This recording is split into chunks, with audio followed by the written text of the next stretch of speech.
வணக்கம். இன்றைக்கி நம்ம பார்க்க போகிறது என்னென்னு பார்த்தீங்கன்னா, ஒரு சின்னதாக ஒரு குக்கிங் விளாக் தான் பார்க்க போகிறோம். அதை சண்டே அன்னைக்கு செஞ்ச ஒரு லன்ச் மெனு. ஸோ கெஸ்ட்டு வந்து வர்றதா சொல்லியிருந்தாங்க. அதனால் ஒரு சிம்பிளாகவும் இருக்கணும், அதே சமயம் நல்ல ஒரு ரிச்சாகவும் இருக்கணுங்கிற மாதிரி ஒரு சிம்பிளான லன்ச் மெனு. இது வந்து ஒரு சிம்பிளாக பண்ணுறதுக்கான ஒரு ஐடியா தான். ஸோ நான் என்ன பண்ணியிருந்தேன்னு பார்த்தீங்கன்னா, வெறும் சாதமும் மட்டன் குழம்பும் வைக்கிறதுக்கு பதிலாக இந்த மாதிரி சிம்பிளாக, அதாவது கொஞ்சம் கிராண்டாகவும் இருக்கணும், அதே சமயம் சிம்பிளாகவும் இருக்கணுங்கிறதுக்காக ப்ளெயின் குஸ்கா பண்ணியிருந்தேன். சீரக சம்பா அரிசியில் வந்து ப்ளெயின் குஸ்கா பண்ணிவிட்டு மட்டனும் உருளைக்கிழங்கும் போட்டு குழம்பு வச்சுருந்தேன். அதுக்கப்புறம் சிக்கன் 65 பண்ணியிருந்தேன், ஒரு முட்டை ஆம்லேட்டு, வெங்காய பச்சடி. ஸோ இதுதான் வந்து லன்ச் மெனு பண்ணியிருந்தேன். ரொம்ப ஈஸியாகவும் இருக்கும், சிம்பிளாகவும் செய்கிறதுக்கு வந்து ஈஸியாகவும் இருக்கும், டேஸ்ட் நல்லா இருக்குங்கிற மாதிரி தான் பண்ணியிருந்தேன். அந்த குஸ்கா, மட்டன் குழம்பு எல்லாமே ரொம்ப சூப்பராக இருந்துச்சு. பிடிச்சிருந்தா இது மாதிரி ட்ரை பண்ணி பாருங்கள். அதே மாதிரி 1 kgக்கு வந்து சிக்கன் 65 அளவும் இந்த வீடியோவில் சொல்லியிருக்கேன். ஸோ இது மாதிரி செய்யுங்க, நல்லா உதிராமல் சூப்பராக வரும். ஸோ இந்த வீடியோவில் பார்த்தீங்கன்னா பிரியாணி, சிக்கன் வறுவல் எல்லாமே கொஞ்சம் அங்கங்கே கொஞ்சம் முடிஞ்ச அளவுக்கு எடுத்திருக்கேன். ஸோ கெஸ்ட்டு வந்ததுனால என்னால் ஃபுல்லாக கவர் பண்ண முடியலை. அதனால் சிக்கன் பார்த்திங்கன்னா பரட்டினது ஃபுல்லாக எடுத்திருக்கேன். அதே மாதிரி பிரியாணி செஞ்சது, குழம்பு செஞ்சதும் எடுத்திருக்கேன். இது எல்லாமே ஃபினிஷிங் வந்து முடிஞ்ச அளவுக்கு கொஞ்சம் லைட்டாக தான் கவர் பண்ணியிருக்கேன். ஸோ வாங்க, இந்த சூப்பரான குஸ்கா, மட்டன் உருளைக்கிழங்கு போட்ட குழம்பு, சிக்கன் 65 இது எல்லாம் எப்படி செய்யலாங்கிறத பார்க்கலாம். குஸ்கா செய்கிறதுக்கு ஒரு பேஸ்ட் ரெடி பண்ணிக்கலாம். 100 கிராம் சின்ன வெங்காயம் எடுத்திருக்கேன், 40 கிராம் இஞ்சி, 50 கிராம் பூண்டு, சின்ன துண்டாக ஒரு 6-7 துண்டு பட்டை, 4 ஏலக்காய், 3 கிராம்பு எடுத்திருக்கேன். இதில் 3 முந்திரி பருப்பு, 3 பாதாம் பருப்பு தண்ணியில் வந்து சுடு தண்ணியில் ஊற வச்சு வச்சுருக்கேன். இது எல்லாத்தையுமே இப்போ மிக்சியில் சேர்த்துக்கலாம். கொஞ்சமாக தான் தண்ணி ஊற்றிருக்கேன், அதனால் நான் அப்படியே சேர்த்துட்டேன். ரொம்ப தண்ணி ஊற்றிட வேணாம். இது எல்லாத்தையுமே நம்ம வந்து அரைச்சிக்கலாம். நம்ம நிறைய அளவு போடுறதா இருந்தால் இஞ்சி தனியாகவும் பூண்டு தனியாகவும், வெங்காய பேஸ்ட்டு தனியாக, பட்டை கிராம்பு இதெல்லாம் தனியாக பொடி பண்ணிக்கலாம். நம்ம வந்து 1/2 கிலோ அளவு பண்ணுறதுனால கொஞ்சமாக அரைக்க முடியாது. அதனால் எல்லாத்தையுமே நான் வந்து மொத்தமாகவே சேர்த்துக்கலாம். இப்போ இது எல்லாத்தையுமே நல்லா நைஸாக அரைச்சிக்கலாம். இப்போ நமக்கு மசாலா பேஸ்ட் ரெடி ஆகிடுச்சு, தனியாக இருக்கட்டும். இப்போ ஒரு பவுல் எடுத்துக்கலாம். இதில் வந்து 1 கிலோ அளவுக்கு போன்லெஸ் சிக்கன் வந்து எடுத்திருக்கேன். இப்போ நல்லா மஞ்சத்தூள், உப்பு போட்டு நல்லா கழுவிட்டு தண்ணியெல்லாம் நல்லா இருத்துட்டு சேர்த்துக்கோங்க, தண்ணியோடு சேர்க்காதீங்க. இப்போ இதில் சிக்கன் 65 மசாலா வந்து சேர்த்துக்கலாம். இது வந்து 20 கிராமு, நம்ம வந்து 40 கிராம் சேர்த்துக்கலாம். அதாவது ரெண்டு பாக்கெட் வந்து நான் சேர்க்குறேன். இது வந்து சின்ன பாக்கெட்டாக இருக்குதுங்க. இது வந்து 20 கிராம் சின்ன பாக்கெட்டு, 40 கிராம் சேர்த்துக்கலாம் சிக்கன் மசாலா. ஆச்சி பிராண்டு, சக்தி பிராண்டு எது கிடைச்சாலும் சேர்த்துக்கோங்க. 40 கிராம் சேர்த்துக்கோங்க. இதிலே உப்பு எல்லாமே இருக்கும். நான் வந்து லாஸ்ட்டாக டேஸ்ட் பண்ணி பார்த்துட்டு, இந்த மசாலா வந்து லேசாக வாயில் வச்சு பார்த்திங்கன்னா உப்புலாம் கரெக்டாக இருக்கா என்னங்கிறது தெரியும்.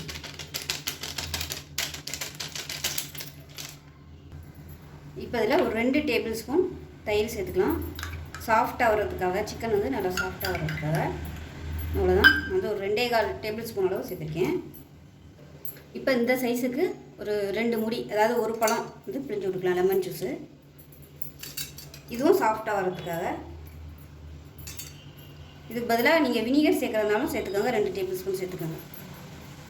இப்போ இதில் ஒரு முட்டை வந்து உடச்சி ஊற்றிக்கலாம். இது வந்து இந்த மசாலா வந்து உதிராமல் இருக்கிறதுக்காக நல்லா பிடிச்சிக்கிறோம், எண்ணெயில் வந்து உதிர விடாது.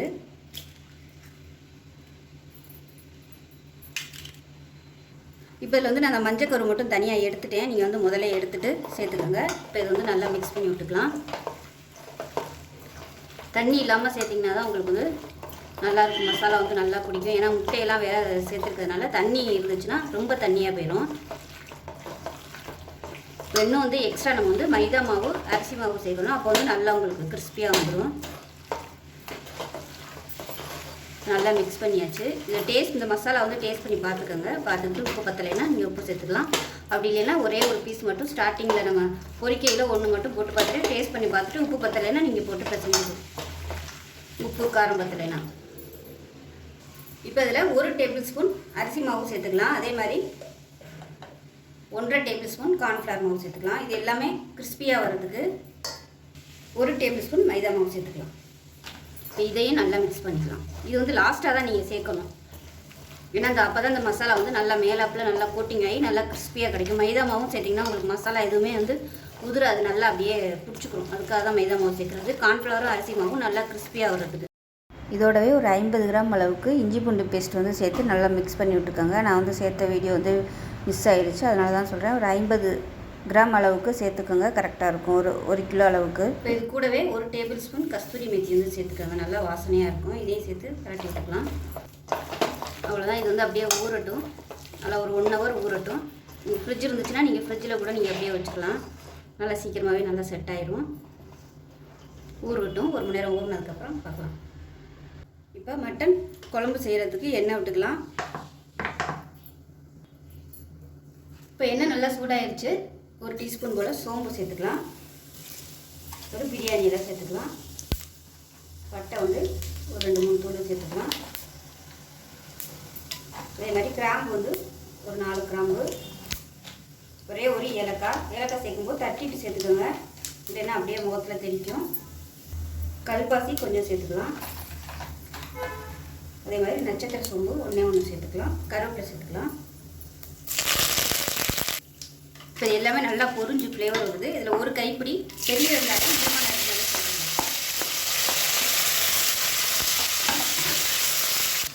இப்போ வெங்காயம் நல்லா வதங்கிடுச்சு. இதில் வந்து ஒரு 100 கிராம் அளவுக்கு சின்ன வெங்காயம் வந்து நல்லா அரைச்சி வச்சுருக்கேன். நைஸ் அதையும் சேர்த்துக்கலாம். நான் வந்து இது சேர்க்குறதுனால பெரிய வெங்காயம் வந்து கொஞ்சம் கம்மியாக சேர்த்துருக்கேன். இது வந்து உங்களுக்கு நல்ல ஒரு ஃப்ளேவரும் கொடுக்கும், குழம்புக்கு வந்து நல்ல ஒரு திக்னஸும் கொடுக்கும். இப்போ இதோட அதில் 1.5 டேபிள் ஸ்பூன் இஞ்சி பூண்டு பேஸ்ட்டு சேர்த்துக்கலாம். இந்த வெங்காயம் வந்து நல்லா வதங்கணும். அப்போ தான் உங்களுக்கு வந்து குழம்பு நல்லா டேஸ்ட்டாக இருக்கும். முஸ்லீம் ஸ்டைல் பார்த்தீங்கன்னா இந்த மாதிரி தான் குழம்பு வைப்பாங்க. அவங்க சிக்கன் குழம்பு எந்த குழம்பு வச்சாலும் தால்ச்சா பண்ணால் கூட இந்த வெங்காய பேஸ்ட்டு சேர்த்து தான் வைப்பாங்க. நல்லாயிருக்கும். டேஸ்ட் நல்ல ஒரு வித்தியாசமான ஃப்ளேவராக இருக்கும். இது நல்ல கலர் மாதிரி வதங்கணும். அப்போ தான் நல்லாயிருக்கும். இதோடவே ஒரு 3லேருந்து 4 பச்சை மிளகாயை அப்படியே சேர்த்துக்கலாம். நான் வந்து கீரையில் அப்படியே தான் சேர்த்துருக்கேன். இதுவும் நல்ல ஒரு டேஸ்ட் இருக்கும். இந்த வெங்காய பேஸ்ட் வந்து நல்லா அப்படியே ப்ரௌன் கலரில் வதங்கணும்.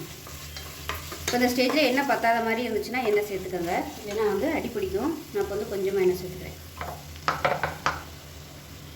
அடி பிடிக்கிற மாதிரி இருந்துச்சுன்னா எண்ணெய் பத்தலைன்னு அர்த்தம். கொஞ்சமாக சேர்த்துக்கலாம். நான் வந்து இன்றைக்கி 1/2 கிலோ அளவுக்கு மட்டன் எடுத்துருக்கிறேன். 1/2 கிலோ அளவுக்கு தான் எல்லா அளவுகளுமே சொல்லியிருக்கேன். இப்போ வெங்காயம் இஞ்சி பூண்டு பேஸ்ட்டு எல்லாமே நல்லா வதங்கிடுச்சு. இதில் பார்த்தீங்கன்னா நல்லா மீடியம் சைஸாக ஒரு 3 தக்காளி வந்து கட் பண்ணி வச்சுருக்கேன். அதை சேர்த்துக்கலாம். தாராளமாக வந்து ஒரு 300 கிராம் அளவு இருக்கும். 250லேருந்து ஒரு 300 கிராம் அளவு தக்காளி இருக்கும். அந்த தக்காளி நல்லா மசிஞ்சு வரட்டும். கல்லுப்பு சேர்த்துக்கலாம். மஞ்சத்தூள் கொஞ்சமாக சேர்த்துக்கலாம். நான் வந்து கறி குழம்பு பொடியிலே மஞ்சத்தூள் சேர்த்துருக்கேன். இருந்தாலும் தக்காளி மசிக்கிறதுக்காக சேர்த்துக்கலாம். தக்காளி வந்து நல்லா மசிஞ்சு தொக்கு மாதிரி வரட்டும். உங்களுக்கு அடி பிடிக்கிற மாதிரி இருந்துச்சுன்னா கொஞ்சமாக தண்ணி ஊற்றிக்கணும். இப்போ கொஞ்சமாக தண்ணி ஊற்றுங்க. அப்போ தான் தக்காளி வந்து நல்லா மசிஞ்சு அந்த ஜூஸ் எல்லாமே குழம்புல வந்து இறங்கும். அதுக்காக நல்லா வதங்கட்டும். மூடி வச்சிடலாம்.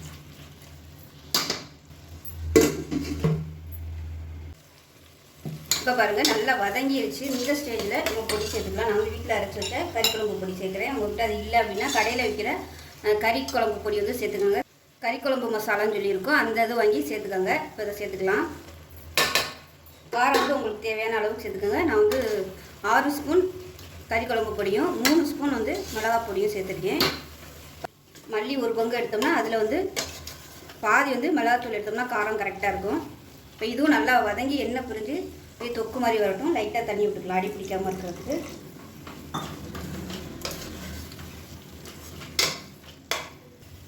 இப்போ பார்த்தீங்கன்னா நல்லா அப்படியே ஓரமாக எண்ணெய் விட ஆரம்பிச்சிருச்சு. இந்த ஸ்டேஜில் 1/2 கிலோ வந்து மட்டனை சேர்த்துக்கலாம். நல்லா கழுவிட்டு சின்ன சின்னதாக கட் பண்ணி வச்சுருக்கேன். ஒரே சைஸாக கட் பண்ணிக்கோங்க, ரொம்பவும் பெருசாக இல்லாமல். இப்போ இதோட ஒரு 1/4 கிலோ அளவுக்கு உருளைக்கிழங்கு நல்லா கழுவிட்டு தோலோடு சேர்த்துக்கோங்க. நல்லாயிருக்கும் அது. இந்த மாதிரி உருளைக்கிழங்கும் கறியும் சேர்த்து சாப்பிடையில. இப்போ இதையும் சேர்த்து வதக்கிக்கலாம். பெருசாக சேர்த்திங்கன்னா தான் உங்களுக்கு வந்து குலையாது, இல்லைன்னா சின்னதாக சேர்த்திங்கன்னா குழஞ்சிரும். மட்டன்லாம் நம்ம வந்து ஒரு 6-7 விசில் வைக்கையில் உருளைக்கிழங்கு வந்து சின்னதாக இருந்துச்சுன்னா குழஞ்சி போகிறதுனால இந்த சைஸுக்கு தோலோடு சேர்த்திங்கன்னா உங்களுக்கு குலையாது, சீக்கிரமாகவே கரைஞ்சி போகாது. ஆனால் சாஃப்டாக இருக்கும். தோலோடு சேர்க்கையில் நல்லா சாஃப்டாகவும் இருக்கும். நம்ம எடுத்து சாப்பிடையில சூப்பராக இருக்கும். இது வந்து நல்லா சூடு ஏறி வரணும். இப்போ இந்த கறிக்கு தேவையான உப்பு இதிலே சேர்த்துருங்க. அப்போ தான் உப்பு வந்து கொஞ்சம் நல்லா பிடிக்கும் கறியில்.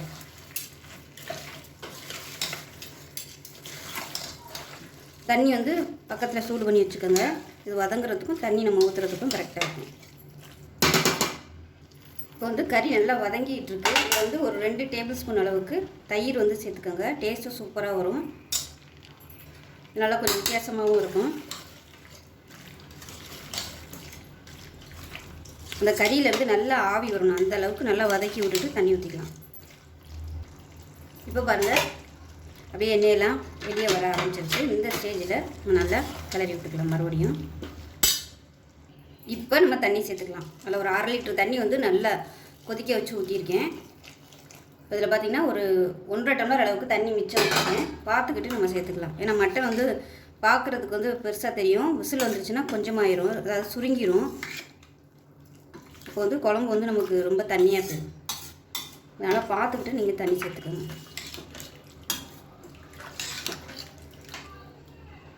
பார்த்திங்கன்னா நல்லாயிருக்கு, ரொம்ப தண்ணியாக இல்லை, ஓரளவுக்கு கரெக்டாக இருக்குது திக்னஸாக. விசில் விட்டு வரையில் இன்னும் கொஞ்சம் திக்காக வரும். இப்போ உப்பு டேஸ்ட் பண்ணி பார்த்துக்கலாம்.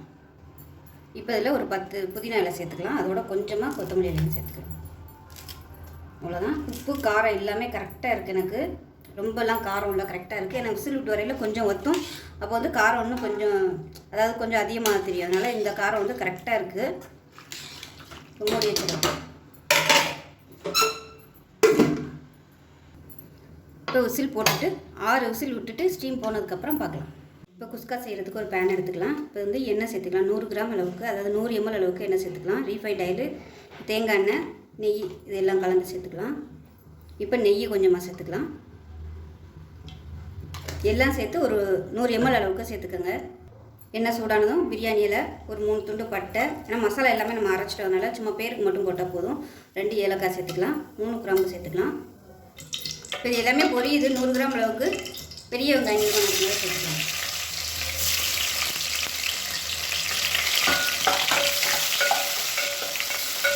நூறுலேருந்து 150 கிராம் வரைக்கும் சேர்த்துக்கோங்க. இதோட ஒரு கைப்பிடி புதினா, ஒரு கைப்பிடி கொத்தமல்லி சேர்த்துக்கலாம். இது கூடவே 6 பச்சை மிளகா சேர்த்துக்கலாம். உப்பு கொஞ்சமாக சேர்த்துக்கலாம். அப்போ தான் அந்த வெங்காயத்தில் உள்ள ஈரம்லாம் போய் சீக்கிரமாக வதங்கும். இப்போ வெங்காயம் ஓரளவுக்கு கொஞ்சம் நல்லா ப்ரௌன் ஆக ஆரம்பிச்சிருச்சு. இப்போ நம்ம அரைச்சி வச்சு அந்த பேஸ்ட் வந்து சேர்த்துக்கலாம். வெங்காயம், இஞ்சி, பூண்டு எல்லாம் சேர்த்து அரைச்சி பேஸ்ட் வச்சுட்டு இது கலர் மாதிரி வர அளவுக்கு வதக்கி விட்டுக்கலாம். இப்போ வெங்காயம் நல்லா வதங்கி கலர் மாறிடுச்சு பாருங்கள். இந்த ஸ்டேஜில் மிளகாத்தூள் வந்து சேர்த்துக்கலாம். நான் வந்து 1.5 டேபிள் ஸ்பூன் அளவுக்கு மிளகாத்தூள் சேர்க்குறேன். காரத்தை பொறுத்து நீங்கள் சேர்த்துக்கோங்க. இந்த எண்ணெயிலே மிளகாத்தூள் வதக்கிட்டிங்கன்னா உங்களுக்கு பிரியாணி வந்து, அதாவது குஸ்கா வந்து நல்ல கலர் வரும். பாருங்கள் நல்லா வதக்கியாச்சு. இப்போ இந்த ஸ்டேஜில் நம்ம தயிர் சேர்த்துக்கலாம். 50 ml அளவுக்கு தயிர், எலுமிச்சம்பழம் வேறு சேர்க்குறோம், அதனால் தயிர் வந்து 50 சேர்த்தா போதும். இப்போ பாருங்கள் நல்லா எண்ணெய் பிரிஞ்சு வருது பாருங்கள். இந்த இதில் தயிர் சேர்த்துக்கலாம். இப்போ இதுவும் அப்படியே நல்லா எண்ணெய் கக்கி வரணும். பிரியாணியை விட குஸ்கா வந்து ஈஸியாக பண்ணிடலாம். ஏன்னா நம்ம மட்டன் சிக்கன் வந்து வேக வைக்கிறதுக்கு வந்து டைம் எடுக்காது. அதனால் சும்மா அந்த கிரேவி மட்டும் ரெடி ஆகிடுச்சுன்னு நம்ம அரிசியை போடலாம். இப்போ இது வந்து வதங்கட்டும். இப்போ இதில் பார்த்திங்கன்னா 1/2 கிலோ ஜீரக சம்பா அரிசி எடுத்துருக்கேன். அதாவது 1/2 கிலோவுக்கு வந்து 1 லிட்டர் தண்ணி, அதாவது 1 டம்ளருக்கு 2 டம்ளர் தண்ணி. நம்ம தம் போடுறதுனால 2 பங்கு தண்ணி வச்சோம்னா தான் கரெக்டாக வரும். இதுவே நீங்கள் குக்கரில் பண்ணுறதா இருந்தால் 1 பங்குக்கு 1.5 பங்கு தண்ணி வச்சுக்கணும். இப்போ அரிசி ஊற வச்சுருந்த தண்ணி பார்த்திங்கன்னா ஒரு சாஸ்பேனில் வந்து தண்ணியை இருத்துட்டு சூடு பண்ணிக்கலாம். நல்லா கொஞ்சம் சூடு ஏறினதுக்கப்புறம் அந்த மசாலாவில் வந்து நம்ம சேர்த்துக்கலாம். இது வந்து நல்லா எண்ணெய் பிரிஞ்சு தொக்கு மாதிரி வரட்டும். எந்த அளவுக்கு வதங்குதோ அந்தளவுக்கு உங்களுக்கு நல்லா டேஸ்ட் கிடைக்கும். இப்போ இதில் 100 கிராம் அளவுக்கு தக்காளி சேர்த்துக்கலாம். இந்த தக்காளி நல்லா வதங்கட்டும். தக்காளி நல்லா மசிஞ்சு வரணும். இப்போ பாருங்கள் கிரேவி சூப்பராக ரெடி ஆகிடுச்சு. நல்லா எண்ணெய் பிரிஞ்சு வந்துருச்சு. இந்த ஸ்டேஜில் சூடு பண்ண இந்த தண்ணியை சேர்த்துக்கலாம். அரிசி வந்து நல்லா ஒரு 2-3 தடவை கழுவிடுங்க. அப்போ தான் அந்த கஞ்சி பசை போயிடுச்சுனா தான் உங்களுக்கு அந்த குஸ்கா வந்து நல்லா உதிரி உதிரியாக வரும். இப்போ அந்த தண்ணி வந்து கொதிக்க ஆரம்பிக்கட்டும். உப்பு டேஸ்ட் பண்ணி பார்த்துட்டு உப்பு சேர்த்துக்கலாம். உப்பு சேர்த்துக்கலாம். இப்போ தண்ணி நல்லா 1 நிமிஷம் தலை நல்லா கொதிக்க விட்ருங்க. அந்த வெங்காயம் தக்காளியோட எசன்ஸ் ஃபுல்லாக அந்த தண்ணியில் இறங்கணும். அதனால் 1 நிமிஷம் நல்லா தலைன்னு கொதிக்க விட்டுலாம். இப்போ வந்து நம்ம அரிசியை சேர்த்துக்கலாம். ஊற வச்சுருந்த அரிசி 20 நிமிஷம் நல்லா ஊறிடுச்சு. அதை சேர்த்துக்கலாம். இப்போ நல்லா கலந்து விட்டுறலாம். கலந்து விட்டுட்டு கொஞ்சம் கொதிக்க ஆரம்பிக்கட்டும். பக்கத்தில் வந்து தோசைக்கல்ல வந்து சூடு பண்ணி வச்சுக்கோங்க தம் போடுறதுக்கு. இப்போ இதில் ஒரு அரை மூடி எலுமிச்சம்பழம் பிழிஞ்சு விட்டுக்கலாம். இப்போ பார்த்திங்கன்னா தண்ணி நல்லா ஓரளவுக்கு இப்போ பார்த்திங்கன்னா அரிசியும் தண்ணியும் ஓரளவுக்கு லெவலாக வந்துருச்சு பாருங்கள். ரொம்ப ட்ரை ஆகலை, கொஞ்சம் தண்ணி இருக்குது. இதோட நம்ம வந்து தம் போட்டுடலாம். ரொம்ப தண்ணி வற்ற விட்டுட்டோம்னா அடிப்பிடிக்கும். இப்போ மேலாப்பில் நெய் சேர்த்துக்கலாம். அதில் ஒரு டைட்டான தட்டு போட்டு மூடி வச்சிடலாம். தோசைக்கல்லை வச்சு அதுக்கு மேலே பாத்திரத்தை வச்சாச்சு, குஸ்கா பாத்திரத்தை. இப்போ மேலாப்பில் தண்ணி பிடிச்சி ஒரு பாத்திரத்தில் வச்சுருங்க வெயிட்டுக்காக. வந்து இப்படியே இருக்கட்டும். ஒரு 20 நிமிஷம் கழிச்சுட்டு பார்க்கலாம். ஸோ இப்போ பார்த்திங்கன்னா பிரியாணி சூப்பராக ரெடி ஆயிடுச்சு. அதாவது குஸ்கா நல்லா கமகமான ஜீரக சம்பா அரிசியில் பண்ணதுனால நல்லா சூப்பராக வந்துடுச்சு. அரிசியுமே பார்த்திங்கன்னா நல்லா சாஃப்டாக இருந்துச்சு. எனக்கு அன்றைக்கி ஒர்க் அதிகமாக இருந்ததுனால என்னால் ஃபுல்லாக டீட்டெயிலாக எடுக்க முடியல, அதனால் அவசரமாக எடுத்திருக்கேன். இப்போ பார்த்திங்கன்னா சூப்பரான குஸ்கா ரெடி. இந்த சைடு பார்த்திங்கன்னா சிக்கனுமே பார்த்திங்கன்னா நான் பொரிச்சுக்கிட்டு இருந்தேன். அதுவுமே பார்த்திங்கன்னா வீடியோ எடுக்க முடியலை, அதனால் வறுவல் பண்ணது மட்டும்தான் கவர் பண்ணியிருக்கேன். இதில் பார்த்திங்கன்னா சிக்கன் வந்து ஒரு 2-3 இது நான் எடுத்துட்டேன். பாருங்கள், எண்ணெயில் வந்து கொஞ்சம் கூட மசாலா உதிரவே இல்லை, அவ்வளோ சூப்பராக இருந்துச்சு. கடைசி 1 kg வந்து பொரிச்சு எடுக்கிற வரைக்கும் மசாலா எதுவுமே அந்த எண்ணெயில் வந்து உதிரலை, சூப்பராக இருந்துச்சு. ஸோ கண்டிப்பாக இதே அளவுகளோடு அந்த 1 kg வந்து செஞ்சு பாருங்கள். நல்லா மசாலா உதிராமல் சூப்பராக வரும் சிக்கன் 65. இதில் வந்து நான் கலர் பொடி யூஸ் பண்ணல, நீங்கள் விருப்பப்பட்டால் கலர் பொடி வந்து யூஸ் பண்ணிக்கோங்க. அதே மாதிரி இங்கிட்டு குழம்பும் சூப்பராக ரெடி ஆயிடுச்சு. அதுவுமே நான் இறக்கி வச்சுட்டேன். கெஸ்ட்டு வந்ததுனால என்னால் எதுவுமே ஃபுல்லாக கவர் பண்ண முடியலை, இது அவசரமாக எடுத்தது. குழம்புமே சூப்பராக இருந்துச்சு. இதில் வந்து நான் தேங்காய்லாம் அரைச்சி ஊற்றலை. விருப்பப்பட்டால் நீங்கள் முந்திரி கசகசா தேங்காய் அரைச்சி ஊற்றுனீங்கன்னா உங்களுக்கு குருமா ஸ்டைலில் சூப்பராக இருக்கும் குஸ்கா ஊற்றி சாப்பிட்றதுக்கு. நான் வந்து இன்றைக்கி குழம்பு மாதிரி தான் வச்சுருந்தேன், உருளைக்கிழங்கு போட்டதுனால சூப்பராக வந்துச்சு. இது வந்து கடைசியாக ஃபினிஷிங். எல்லோரும் சாப்பிட்டுட்டு கெஸ்ட்டெல்லாம் போயிட்டுட்டு பொண்ணு சாப்பிட்றதுக்காக கடைசியாக தட்டில் வச்சுருந்தா, சரி அதையாவது எடுப்போமே அப்படின்னு சொல்லிட்டு எடுத்திருந்தேன். சைடு எல்லாமே ரொம்ப சூப்பராக இருந்துச்சு. சிம்பிளாக இருந்தாலும் டேஸ்ட் நல்லா அட்டகாசமாக இருந்துச்சு. ஸோ இந்த வீடியோ பிடிச்சிச்சுன்னா லைக் பண்ணுங்கள், கமெண்ட் பண்ணுங்கள், சேனலை சப்ஸ்கிரைப் பண்ணுங்கள், பக்கத்தில் பெல் பட்டன்